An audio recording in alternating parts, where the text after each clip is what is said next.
The heat over Charter's towers feels alive that morning, rippling off the runway, turning the air into liquid glass. An A-20 Havoc coughs smoke as it taxis toward a hangar that looks like it was built by desperate men with more hope than steel. Inside, Paul Pappy Gunn wipes his hands on an oily rag and squints at a bomber's nose like a surgeon sizing up a patient. He's 43, which in pilot years is ancient, but no one in this corner of Australia dares to call him old. They just watch him and wonder if he's brilliant or completely out of his mind. He's bolting heavy Browning 50 caliber machine guns where glass used to be. The manual says it'll ruin the plane's balance. The manual also says never to fight a war like this one, so Pappy stopped reading manuals months ago. Somewhere north of here, his wife and 4 kids are prisoners in Manila. He doesn't talk about it. He just keeps tightening bolts, like every turn of the wrench might bring them 1 mile closer to freedom. Around him, engines drone, flies circle, mechanics curse the heat. Someone jokes that the hangar smells like gun oil and madness. Pappy grins without humor. Good, he says, we'll need both. By nightfall, this Frankenstein of aluminum and rage will take off to hit a Japanese airfield at Buna. If it works, Allied bombers will finally have fangs. If it fails, men will die, and Gunn's name will be another cautionary tale filed under bad ideas in wartime. He doesn't care. The old sailors got one plan left. Strap enough guns to a bomber that the enemy forgets which way is up. And right now, under the hammering sun of Queensland, insanity looks a lot like genius. The jungle around New Guinea isn't a backdrop, it's an active opponent. Trees swallow bombs like hungry mouths. Clouds hide convoys as easily as a curtain, and weather changes its mind halfway through a mission. Try to hit a supply ship from 10,000 feet, and you might as well be chucking pebbles at a moving idea. Anti-aircraft guns sit on decks and cliffs like angry porcupines, and the Zero fighters don't wait politely for you to line up a perfect bombing run. They slip in, harass, and vanish. What the Allies had in 1942 was a mismatched toolbox. Fighters like the P-40 and P-39 could dance low and fast, but they ran out of range and punch before the problem did. Heavy birds such as the B-17 liked the view from above but hated the jungle, and their bombs scattered among trees or sank harmlessly into the sea. The A-20 was nimble and promising, but there simply weren't enough of them to be decisive. The B-25 sat in the middle of that unhappy Venn diagram. Good range, solid payload, but no teeth for point-blank work. So the question was simple and stupidly urgent. How do you get a plane that can fly far and carry a load to also bring the kind of fire that makes ships stop being ships? You don't have time to wait for a factory redesign, and the enemy isn't taking a coffee break while supply lines are humming. The answer had to be ugly, quick, and effective, the kind of field fix that makes logistics officers clutch their clipboards and mutter delightful expletives. In short, the theater required a bomber with the heart of a fighter and the stomach for low, slow work, and no one on paper had built one yet. That, more than anything, is why a grease-stained mechanic with a grudge would become the best kind of troublemaker the war could ask for. General George Kenny arrived in Australia like somebody who'd had enough of polite paperwork and wanted results yesterday. He walked the airfields with that impatient stare of a man used to maps and timetables, but what stopped him in Charter's towers wasn't a briefing room or a chart. It was a tin shack and the smell of welding. Inside, Paul Gunn was doing something engineers were supposed to write memos about and pilots were supposed to ignore.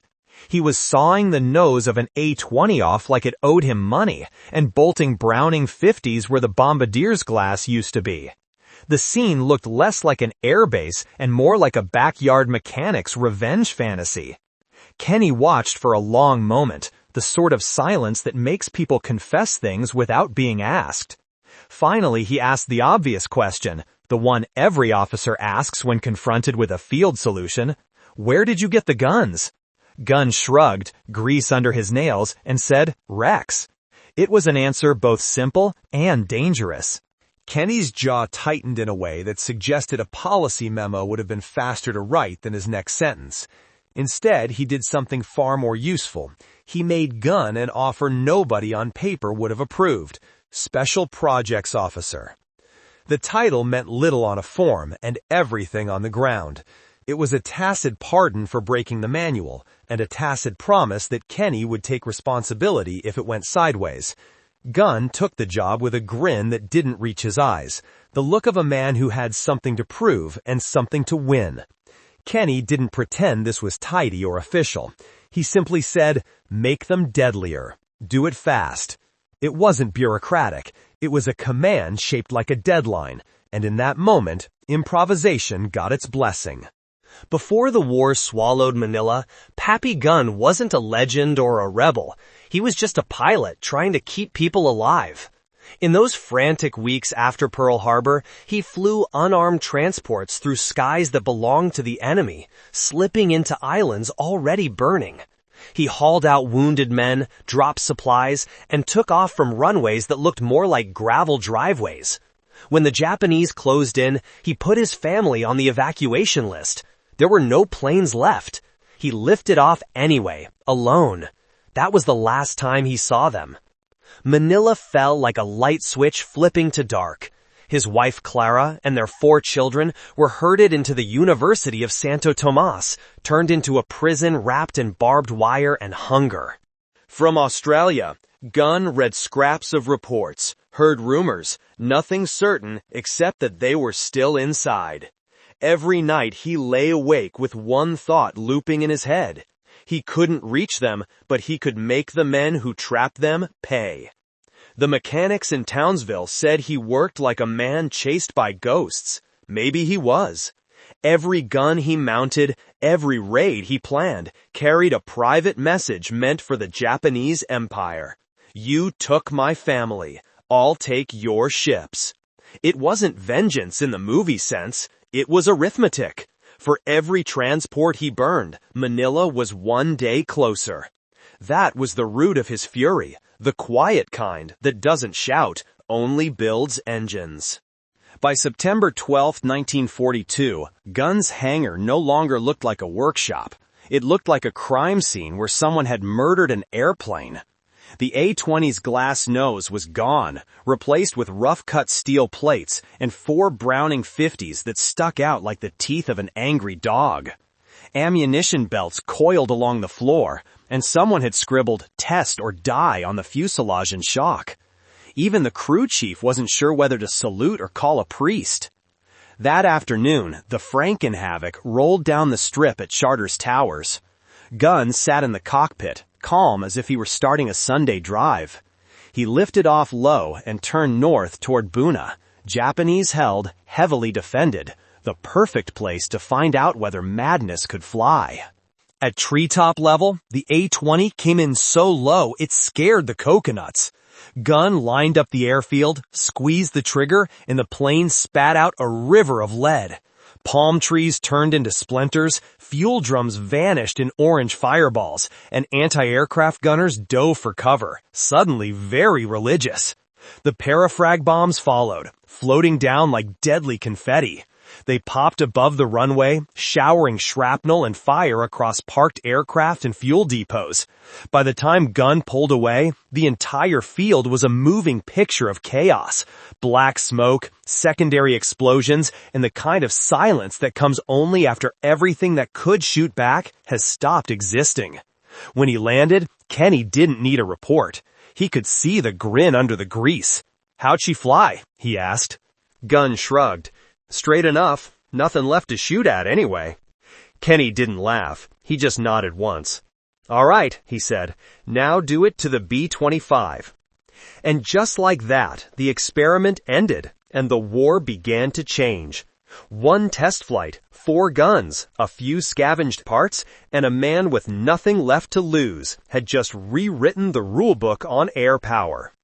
Turning a B-25 into a gunship wasn't engineering. It was alchemy mixed with caffeine and profanity. The bomber was heavier, longer, and far less forgiving than the nimble A-20. Add too much weight to the nose, and it flew like a brick. Fire too many guns at once, and the recoil felt like God kicking the tail. But Pappy Gunn and Jack Fox, the factory rep who should have known better, went ahead anyway. They stripped out the Bombardier's glass, replaced it with sheet steel, and began fitting 8 Browning .50s into the new nose. When they ran out of brackets, they made more. When they ran out of patience, they swore louder. Every test flight was a gamble. The recoil threw off the aim, the ammunition feeds jammed, and the center of gravity wandered like a drunk sailor. The first time they fired all guns at once, the plane slowed mid-air like it had hit a wall. Gunn just grinned. "Good," he said. "That's our air brake." He wasn't kidding. The recoil became part of the design. They recalibrated the mounts, reinforced the fuselage, and fed ammunition through improvised chutes made from cut-down oxygen tubing. It wasn't pretty, but it worked. Mechanics called it Frankenstein's piano, because when Gunn pulled the trigger, the plane played 16 notes of thunder in perfect rhythm. At Townsville, the Strafer program took shape. Crews worked around the clock, cannibalizing wrecks for guns and parts. By the time the sun rose, one more Mitchell had been reborn. Heavier in the nose, uglier in the face, and infinitely deadlier in spirit. Gunn tested each one himself, flying them low over the sea, blasting practice targets until the ammo was gone, usually in 10 seconds flat. Someone complained the guns burned through ammunition too fast. Gunn just looked up from a smoking barrel and said, "Then aim better." That was his philosophy in a nutshell. No wasted motion, no wasted time, no wasted rage. By late 1942, the first squadrons of Strafer B-25s stood ready, steel-nosed and bristling with guns. They didn't fly gracefully, but they didn't need to. They worked, and they changed the Pacific War. March 2, 1943, the weather over the Bismarck Sea is a pilot's nightmare and a strategist's dream. Heavy clouds hang low, rain streaks across the horizon, and the sea below is a gray wall of mist.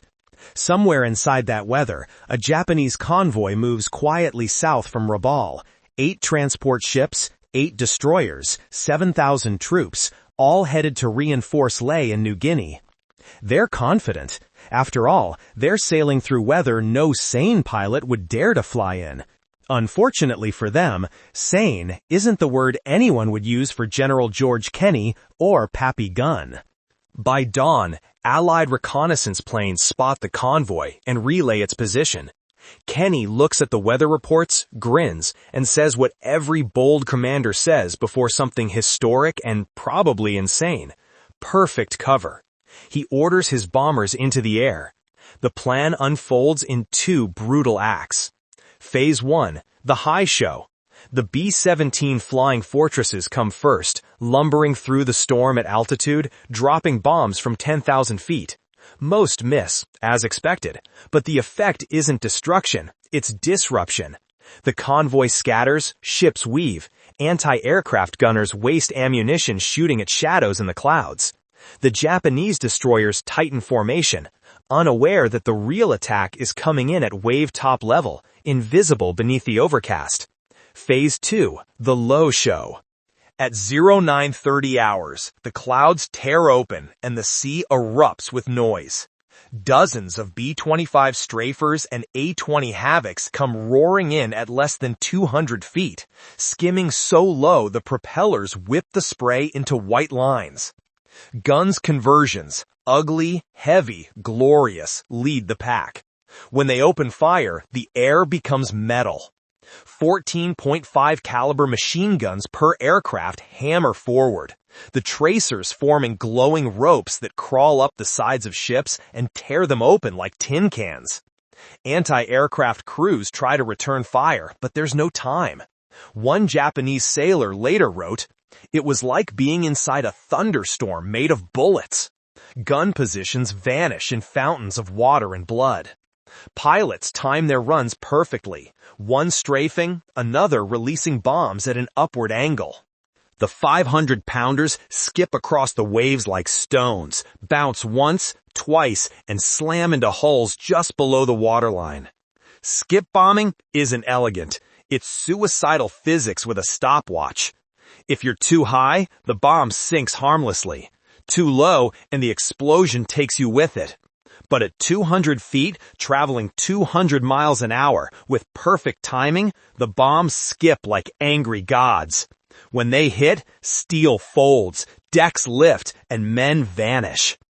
The first ship goes up in flames before the others even realize what's happening. A transport packed with troops takes a hit amidships. Secondary explosions send pieces of it flying into another vessel. Destroyers maneuver wildly, colliding with their own escorts, trying to cover survivors while the sky rains fire. From above, it looks less like a battle and more like an industrial accident happening in hell. One B-25 pilot later said, "It was like mowing a lawn made of steel."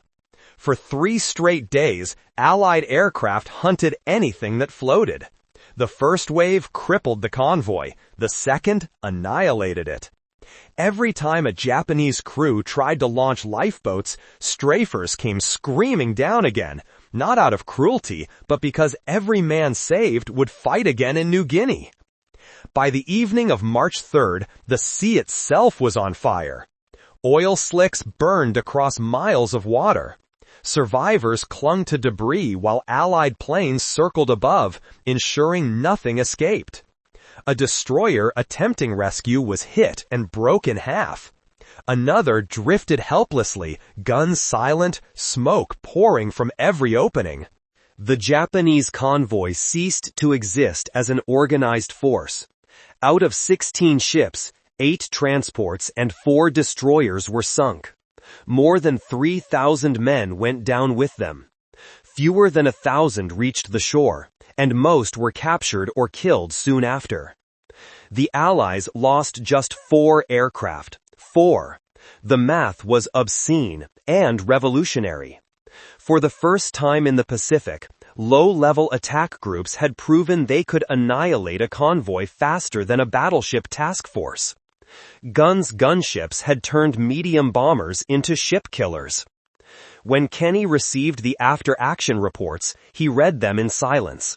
Then he said the only thing a commander could after witnessing such chaos turned into efficiency: do it again, everywhere. In Tokyo, the Imperial Navy classified the battle as a transport accident, because even on paper, the truth was too humiliating.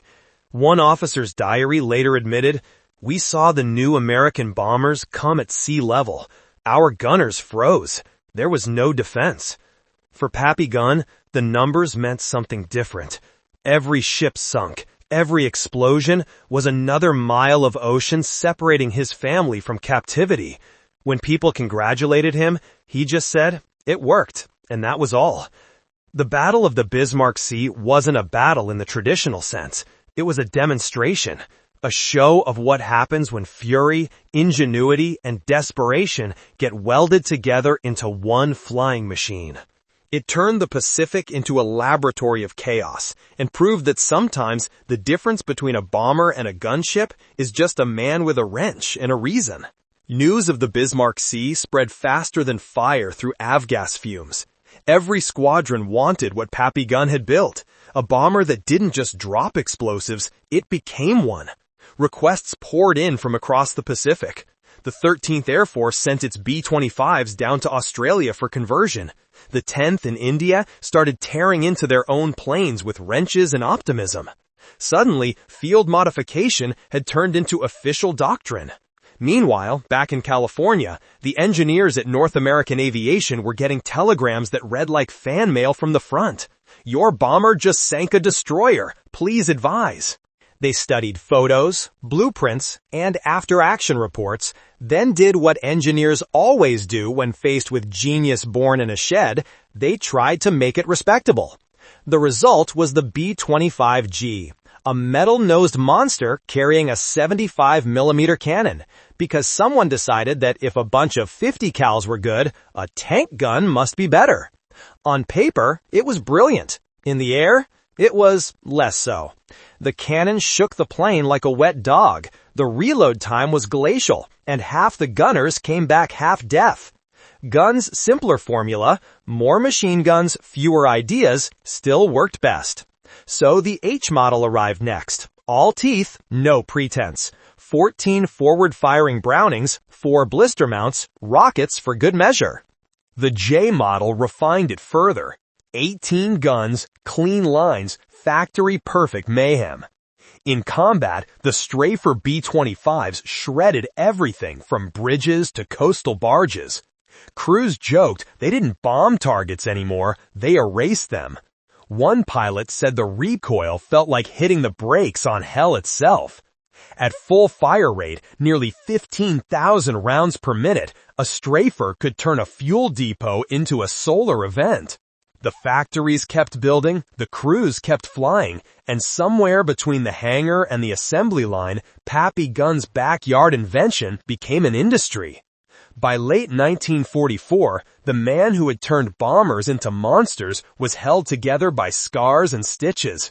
Pappy Gunn had been wounded 9 times, shot, burned, and blown out of cockpits, but still refused to stop flying. Eventually, his body made the decision for him. When a Japanese raid hit Leyte, he went down again, badly hurt, and the war carried on without him. Then, in February 1945, the miracle he had been fighting for finally happened.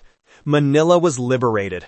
American troops stormed the University of Santo Tomas, and behind the barbed wire, they found over 3,000 prisoners, hungry, trembling, alive. Among them were Clara Gunn and the 4 children their father hadn't seen in 3 years. When they met again, there were no grand speeches, no music, just the quiet sobbing of people who had run out of words. He had fought a whole war for that moment, and somehow he'd won. After the war, Gunn returned to what he knew best, flying. He rebuilt Philippine Airlines, the same company he had started before everything went to hell. He flew passengers instead of ammo, wore a shirt instead of a uniform, but the same restless energy burned behind his eyes. In 1957, flying through another tropical storm, his Beech 18 went down over the islands he loved. He was 57. No medals or monuments can really summarize him. He wasn't a hero from a poster. He was a mechanic with a mission, a father with a wrench and a fury. When his engines roared, they didn't just push metal through the sky. They carried a promise that love, once armed, can change the course of a war. History has a funny way of recycling ideas, especially the good ones born out of desperation and a wrench. 2 decades after the Pacific War, when American engineers were puzzling over how to support troops in Vietnam, someone pulled an old report from a dusty shelf. It described a field officer in 1942 who had turned a bomber into a flying machine gun. His name popped up again, Paul Pappy Gunn. The men designing the AC-47 Spooky, the first modern gunship, realized they weren't inventing a concept, just upgrading one that had already worked. The same logic carried over to the AC-130 Spectre and its descendants. Bigger aircraft, smarter computers, but the same raw equation that Gunn had carved into Pacific airspace. Firepower equals survivability times accuracy. If you can hit harder and faster than the enemy can respond, you live. It wasn't just a formula, it was physics with attitude. By the 1960s, official U.S. Air Force doctrine quietly acknowledged it. Training manuals cited field-driven innovation in the Pacific Theater, and inside the margin notes, some engineers scribbled, "See P.I. Gunn."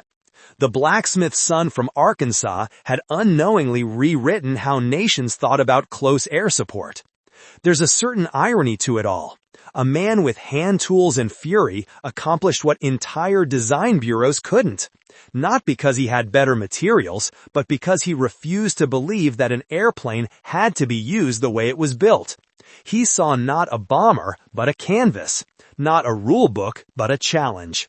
From the A-20 Havoc, to the B-25 Strafer, to the AC-47 and AC-130, the line runs straight. welded together by the same idea. If something doesn't work, give it more guns until it does.